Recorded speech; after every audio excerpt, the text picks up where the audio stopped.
benda. Anak-anak, ada yang tahu sifat benda itu kan digolongkan menjadi 3. Apa saja? Yang pertama yaitu benda padat. Yang kedua, ya cair. Yang ketiga, ya gas. Nah, contoh dari benda padat itu di sekitar kita itu ada banyak sekali. Misalnya ini meja, terus kursi, jendela, ada banyak ya. Terus kemudian benda cair, air, apalagi minyak, ya minyak juga salah satu benda cair. Kemudian benda gas, ada yang tahu contohnya itu? Ya, benda gas berupa udara. Baiklah, sekarang buka bukunya halaman 12. Nanti kita akan melakukan 3 percobaan. Coba buka bukunya. Bawa itu barang-barang yang ibu suruh bawa kemarin. Coba dikeluarkan. Ya. Percobaan yang pertama. Siapkan 2 buah pensil. Ada pensil? Ada. Penghapus? Ada. Peraut pensil? Ya. Kemudian buku catatan. Ambil pensil yang masih utuh, kemudian perhatikan bentuknya. Kemudian digambar di buku tulis, di buku catatan. Stop dulu. Ada. Pensil yang utuh tadi perhatikan bentuknya, kemudian digambar ya anak-anak. Nah nih, tulis, digambar dulu. Sudah. Kemudian langkah yang kedua yaitu pensil tadi diraut, diperuncing. Peruncing dulu. Nah, peruncing. Ini kan gambar pensil.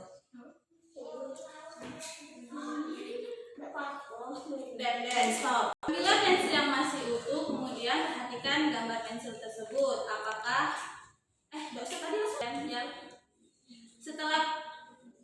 setelah pensil sudah diraut, kemudian gambar pensil tersebut di buku catatan.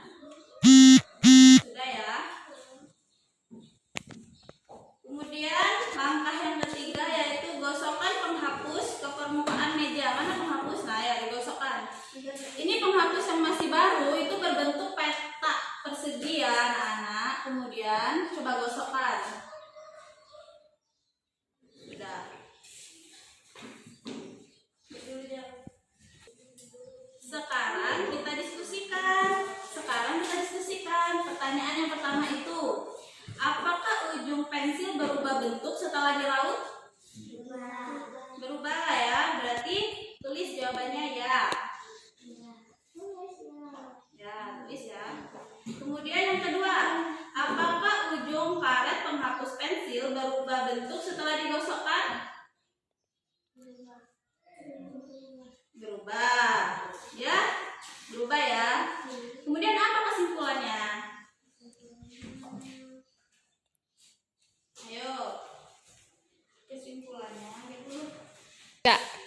Kesimpulannya yaitu benda padat bisa berubah wujud apabila terdapat perlakuan fisik seperti pensil tadi. Pensil tadi kita raut kan?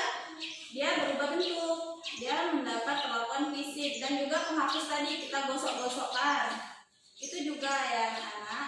Kemudian kita lanjut ke percobaan yang kedua. Gelas bawa. Ini ada air. Ini papan. Gelasnya kita isi air ya. Nah ini. Bukunya coba disimpan dulu. Kok disimpan? Bukunya di sini Pak. Dimiringin. Nah ya. Dibuka tapi ya kok disimpan. Basing deh, ini kan buku basing. Coba lihat ini, percobaan yang kedua. Gelas diisi air, coba isi air gelasnya. Taruh di wadah yang transparan, taruh di sini. Ditaruh deh. jatuh. Amati dan gambarlah. Gambar ini. Di catatan. Nah, gambar sudah. Kemudian pindahkan air di dalam gelas ke wadah yang lain. Perhatikan apa yang terjadi. Nah, ini misalnya ya. Nah, ini coba. Ini air. Diletakkan di sini. Sudah. Kemudian tuangkan air ini ke dalam tanah. Tuangkan air ini ke dalam tanah.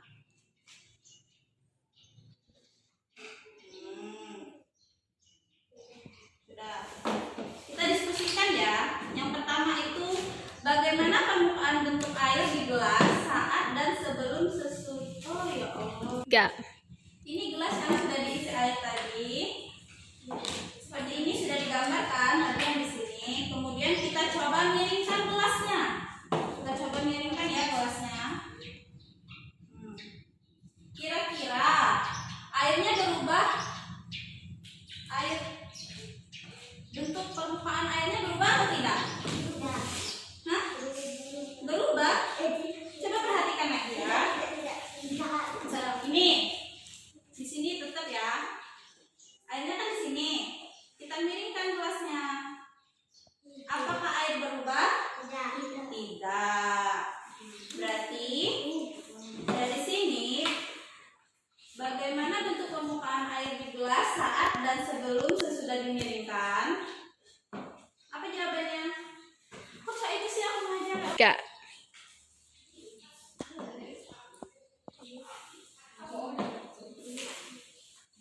Berarti posisi permukaan air tetap. Kemudian yang kedua, apa yang terjadi ketika air dituangkan ke wadah yang lain? Misalnya ya, ini gelas kita tuangkan ke sini, kita tuangin.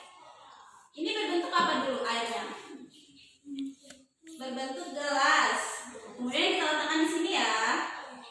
Maka air berbentuk petak. Berarti jawaban nomor 2, apakah yang terjadi ketika air dituangkan ke dalam wadah yang lain? Maka jawabannya bentuk air akan mengikuti wadahnya. Misalnya kita letakkan di cangkiran ini, maka bentuk air akan seperti ini. Jadi bentuk air akan mengikuti wadahnya. Kemudian yang ketiga, bagaimana cara air tersebut dapat mengalir? Ada yang tahu? Coba perhatikan. Ini mengalir tidak? Mengalir ya. Ini mengalir. Berarti air dapat mengalir dari tinggi ke rendah. Jadi dari tinggi air mengalir dari tinggi ke rendah.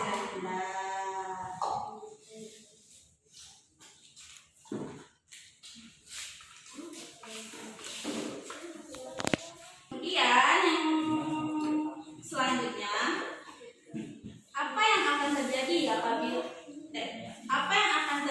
apabila air diletakkan ke tanah? Tadi apa ini tanah kan? Kita letakkan air. Jadi airnya merembes ya. Airnya masuk ke dalam tanah.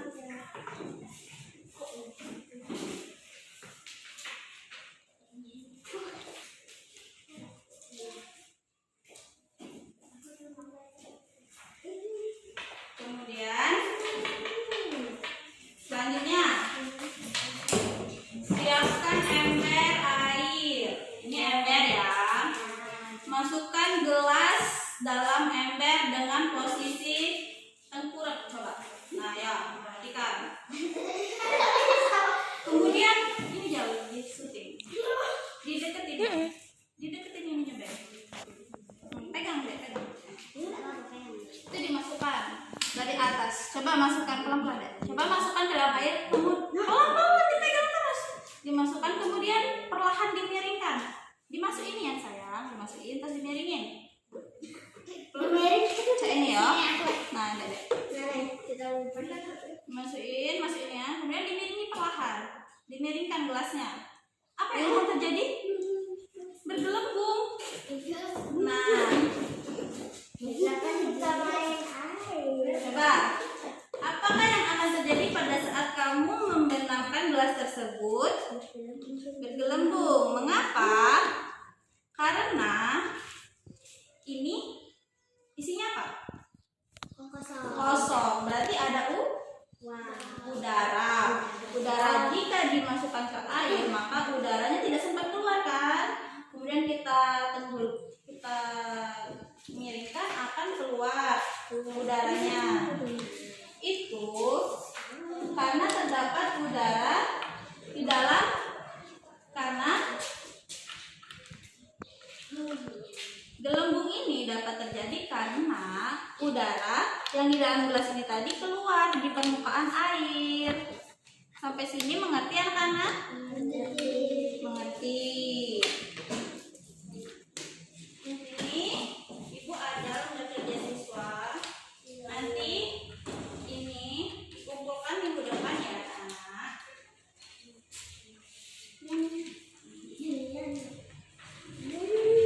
Coba sini jalan. Sini dekat. Sini. Maju lagi. Jadi ini Ibu ada lembar kerja. Kenapa ada ininya? Ketengok. Iya. Jadi ini Ibu ada lembar kerja siswa. Nanti ini dikerjakan, kemudian minggu depan dikumpul ya. Nih. Minggu depannya. Ya.